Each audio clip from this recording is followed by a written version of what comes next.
আসসালামু আলাইকুম প্রিয় বন্ধুরা, আজকে তোমাদের মাঝে রান্না করব ভুনা খিচুড়ি, কলিজা দিয়ে, গরুর কলিজা দিয়ে ভুনা খিচুড়ি।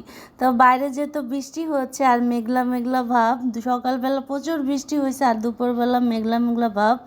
তো ঘরে সবার বায়না যে গরুর মাংসর কলিজা আছে ফ্রিজে, বের করে ভুনা খিচুড়ি করো কলিজা দিয়ে।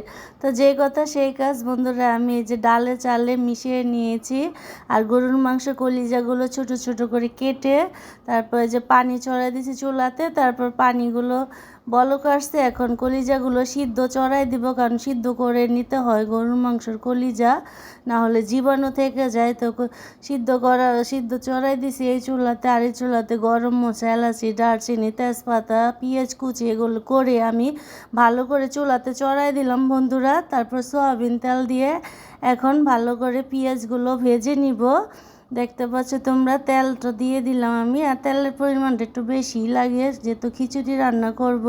তারপরে এই যে দেখো কলিজা তো ভুনা করব, তো সিদ্ধ করা হয়ে গেছে। এখন ঝরিয়ে নিব, ঝরিয়ে ভালো করে পানি দেওয়া কলিজাগুলো ধুয়ে রাখলাম।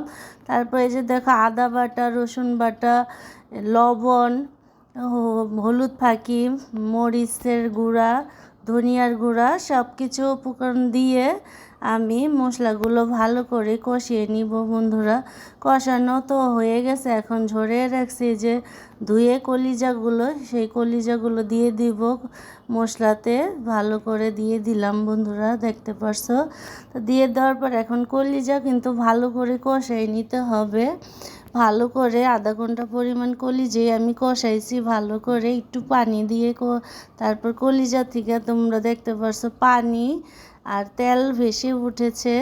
এই পর্যায়ে আমি এখন ধুয়ে রাখছি ডাল চালগুলো। ঘরে যেই পদে ডাল ছিল সেই ডালই নিয়ে নিয়েছি খিচুড়ির জন্য বন্ধুরা। তো সেই ডাল চালগুলো ধুয়ে রাখছি। এখন ডাল চালগুলো কলিজা কষায় নিয়েছি, এখন ঢেলে দিয়ে দিব। এই পর্যায়ে কিন্তু আবারও ডাল চাল কলিজা সব কিছু উপকরণ মিশিয়ে ফেলাইছি। এখন ভালো করে কষিয়ে নিতে হবে, কারণ তরকারি খিচুড়ি যত বেশি কষায় রান্না করবে খেতে কিন্তু অনেক মজা হবে, স্বাদ লাগবে। আর এই যে কতগুলো কাঁচামরিচ দিয়ে দিলাম, কারণ কাঁচামরিচের ঝালটা খাওয়া ভালো শুকনো মরিচের থেকে, এই জন্য আমি একটু কাঁচামরিচটা বেশি দেই। তো এই যে দেখতে পারছো কষাতে কষাতে চালটা ভাজা ভাজা হয়ে গেছে। এখন আমি পানি পরিমাণ মতো দিয়ে দিব, আর পানি কিন্তু বেশি দেওয়া যাবে না, তখন লেটকা হয়ে যাবে। পানির মাপটা একটু ভালো করে বুঝে শুনে দিবেন বন্ধুরা। তো আমি এই যে পানিগুলো দিয়ে এখন এই যে চাল যেন পাতিলা লেগে না থাকে নাড়াচাড়া দিয়ে তারপরে ঢেকে দিয়ে দিলাম। তো ঢেকে দেওয়ার পর আবার একটু দেখবো যে বলক আসছে নি, হ্যাঁ বলক উঠতেছে। তাই একটু এই পর্যায়ে একটু নাড়াচাড়া দিয়ে আবারও ঢেকে দিব বন্ধুরা। চাল কিন্তু এখনও ফোটে নাইকা, পাতিলা ভরে পানি। তারপর আবারও ঢাকনাটা উঠে এই পর্যায়ে দেখো অনেক ঝোল শুকায় গেছে, তা আবারও নাড়াচাড়া দিতে হবে। চালও অনেকটা ফুটে আসছে, তো এখন একটু নাড়াচাড়া দিয়ে আমি আবারও ঢেকে দিলাম বন্ধুরা।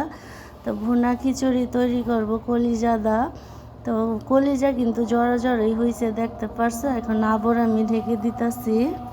ঢেকে দেওয়ার পর বন্ধুরা দেখতে পাচ্ছে এই পর্যায়ে যে পানিটা একেবারে শুকিয়ে গেছে আর খিচুড়িটা কিন্তু একেবারে হয়ে আসছে, হালকা ভিজা ভিজা আছে, একেবারে আঠালো পরিমাণ একটা ভুনা ভুনা খিচুড়ি। আর যে সুন্দর একটা স্মেল আইছে, যেহেতু কলিজা দিয়েছি বন্ধুরা, কলিজা সাথে কিন্তু মাখা মাখা করে একটা লুক আসছে আর মাখা মাখাই হয়েছে। মানে খিচুড়িটা অনেক সুন্দর হয়েছে, মানে যেমনটা রান্না করতে চাইছিলাম তেমনই হয়েছে।